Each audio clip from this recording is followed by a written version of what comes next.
Good morning, everybody, and welcome to the Quantum Leap Futures Morning Leap session for Monday, November the 21st.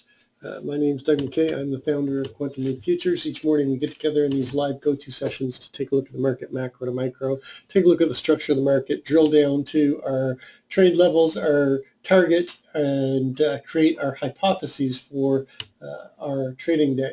We create multiple hypotheses because we do not know what the market is going to do. We can only have a plan in place for what the market throws at us. This is a subscription room, so if you're interested in checking it out, send me an email at quantumleapfutures@gmail.com. There is no website, there's no blog, this is not a commercial venture. We do everything live here in the go-to during the pre-market session, then doing live trading and analysis during the course of the trading day. Please read through the disclaimer. Nobody at Quantum Leap is a certified trading advisor. We are retail traders operating within a self-organized learning environment. Past performance is not indicative of future results. Any trades that you see in Quantum Leap are for education purposes only. Please trade your own due diligence, your own trade plan, and your own risk metrics.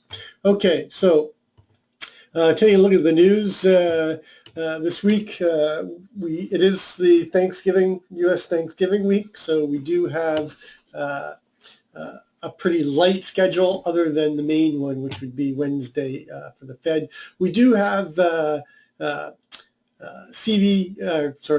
we do have ECB President Draghi speaking today, so that's something that could affect the news today. Tomorrow, we've got Canadian retail sales, we've got existing homes, Richmond manufacturing. On Wednesday, of course, we've got the core durable goods, unemployment claims, but the big one will be the FOMC minutes coming out at 2 p.m. And then, of course, Thursday is Thanksgiving, so it's a holiday. The markets are closed. The futures markets are open in the morning. I'm not sure what time they close. I think it's 10:30, but we'll have to check that. But the futures will be open coming into the open. And then on Friday, very late news. Now remember, being the Thanksgiving week, a lot of traders are going to take the week off. I expect the volume to be light. I expect it to make a move today, tomorrow, maybe Wednesday on the news, but I'm not expecting a lot of huge action. I'm expecting we're probably going to make a new all-time high today and break that 87.50 all-time high that we put in on Friday. And then, of course, we've got that unadjusted high up at 91.50, and that's where I think we're going to end up today, just based on the overall action. So let's take a look at Friday. We are expecting a rotational day, a move in the morning, and then sideways action coming into the weekend because of the fact that we're going to see holiday drift.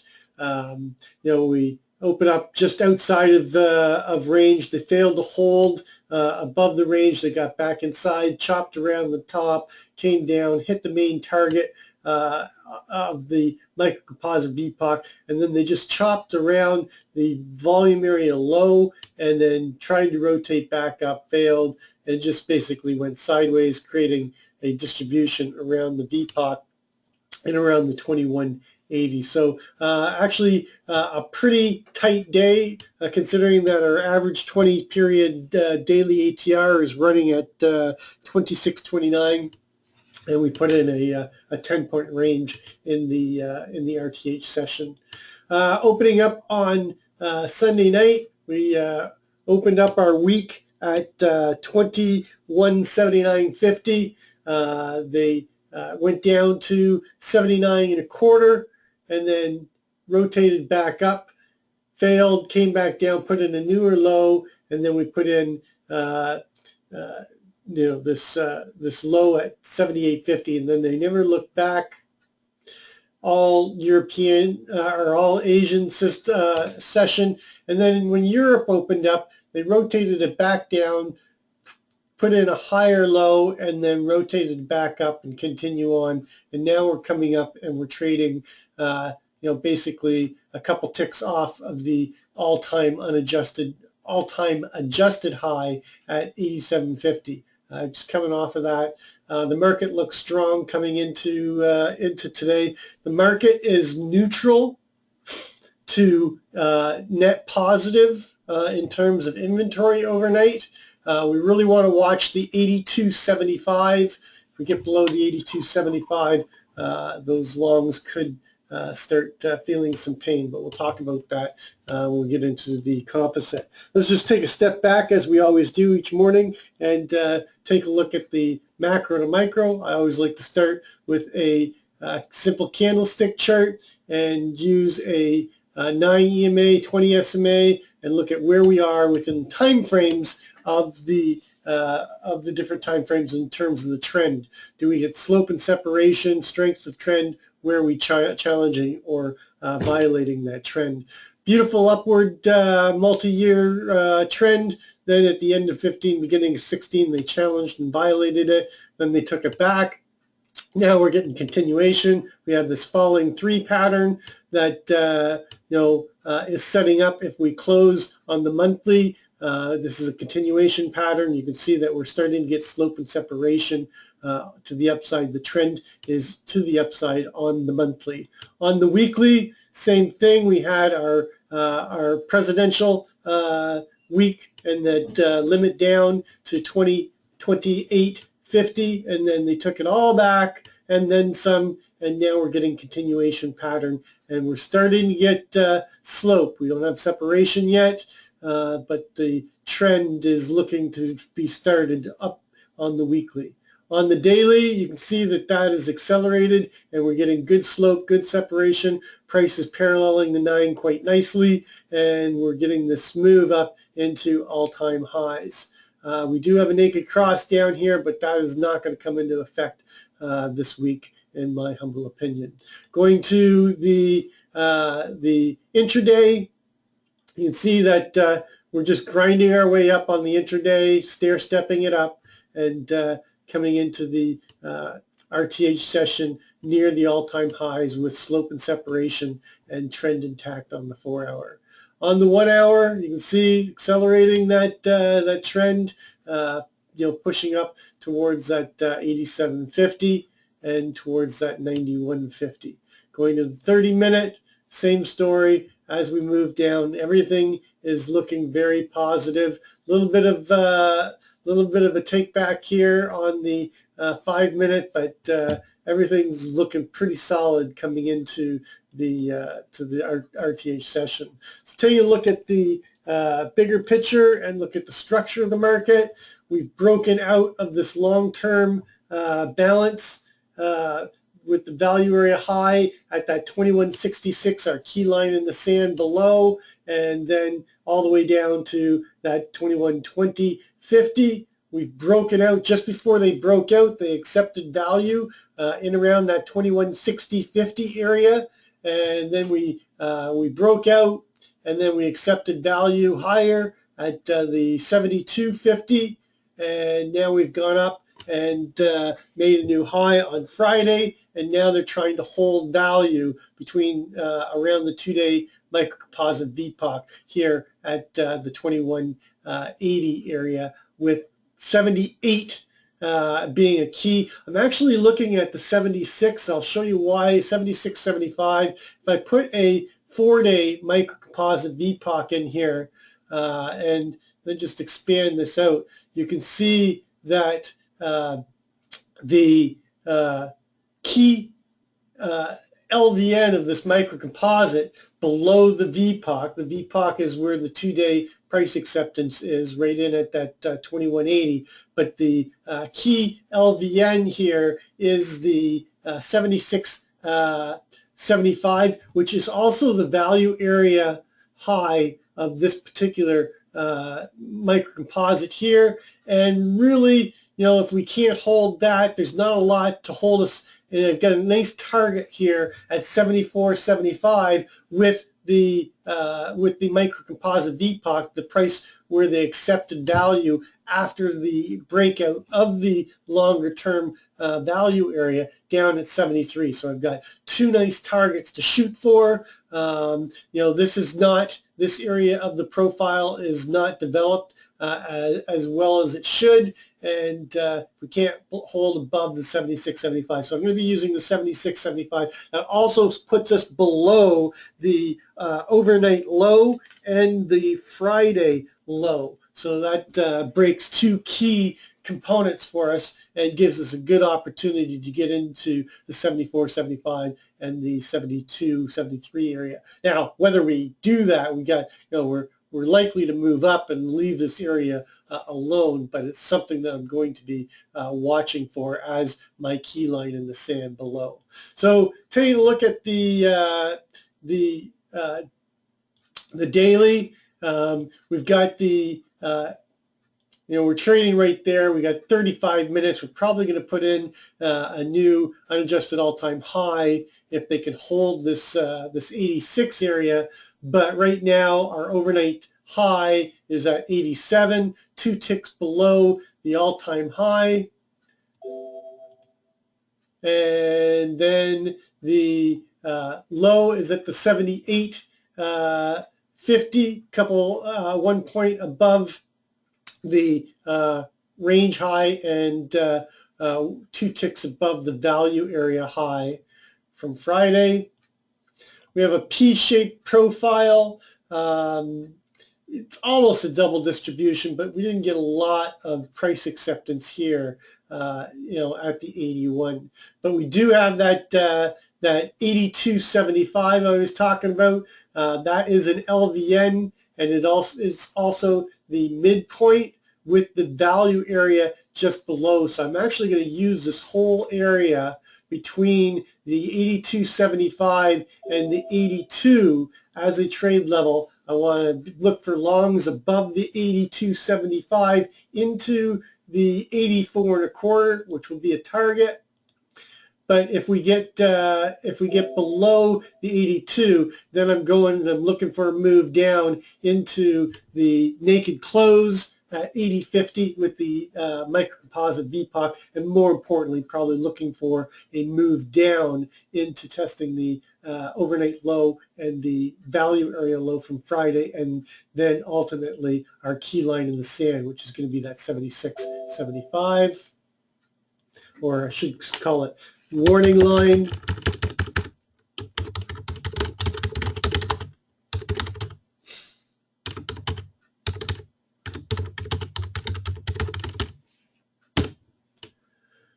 And then below that, we've got that 74. I'm going to be targeting the 74.75 just in front of it. The 74, remember, is the range low from Thursday.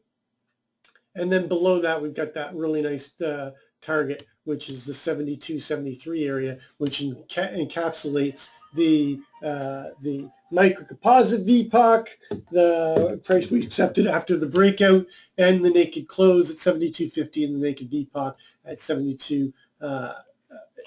72. Right now, as it stands, with 87 being our overnight high, minus the 20-period daily ATR, our downside ATR target today, that's not right, 87 minus the 26.29 is at 60.71.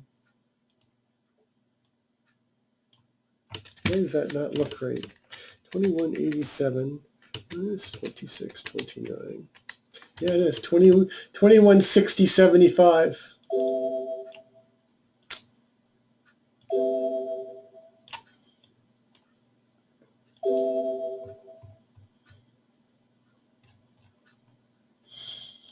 And based on our overnight low of 78.50, our upside daily ATR target is 22.0475.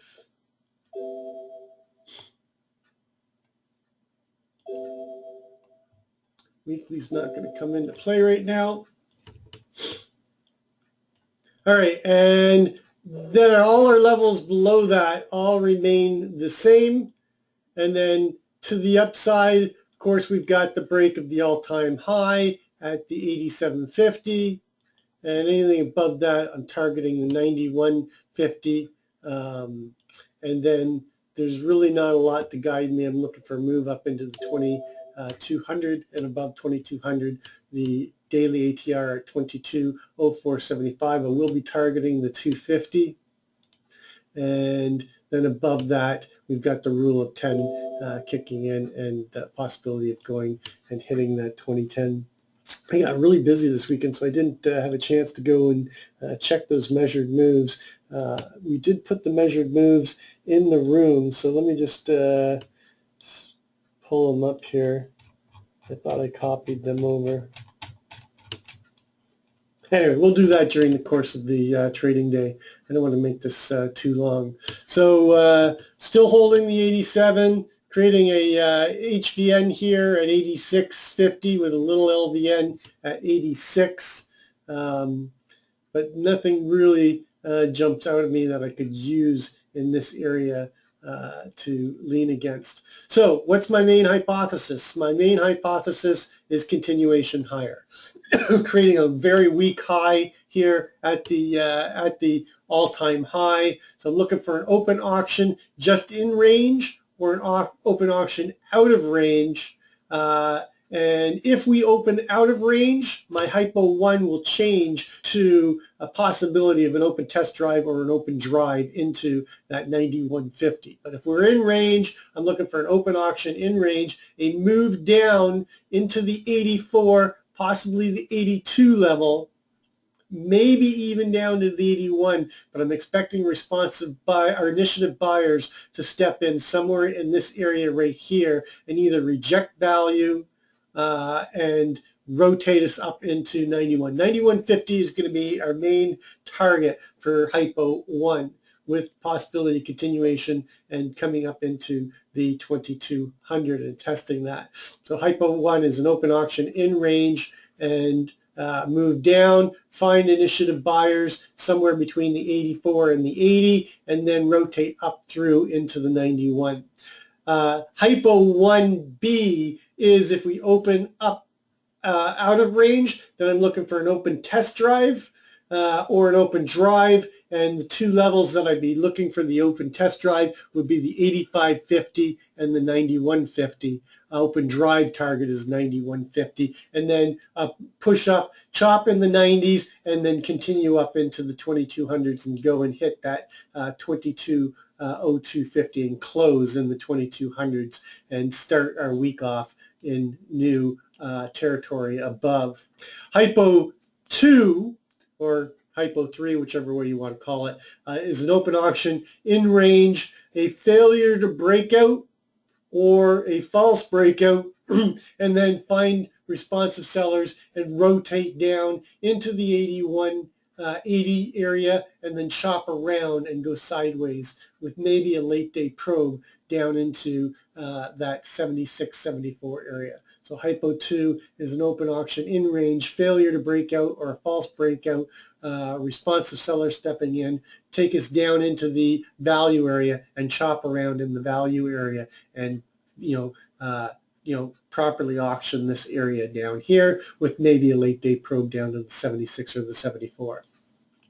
Hypo 3 is an open auction out of in range, failure to break out, and a move down into the 78, 76, failure at the 76 area, and come down into the 72, chop around the 72, 74, and then push through back down into the 68, 67 area and chop around near that key line in the sand down at 66 and test the other side of the balance. Here we go. We just put in a new Globex high at 87.50 and another triple top at that 87, and it looks like they're actually going to break it even more.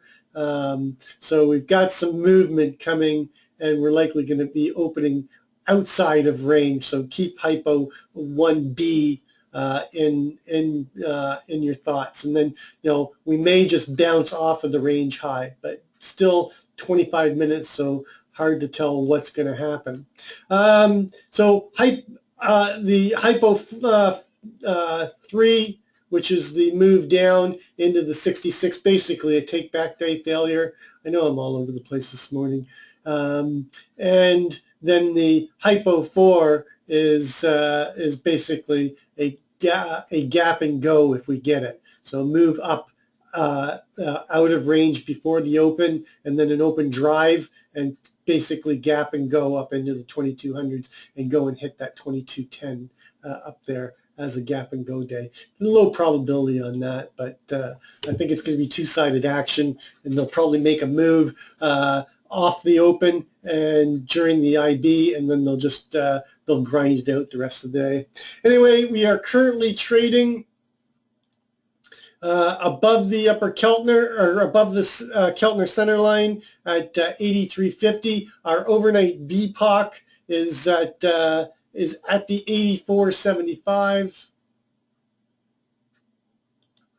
And a move up to the upper Keltner line will take us up into the 21.89 area, and a move below the Keltner center line will take us down to the 77.50.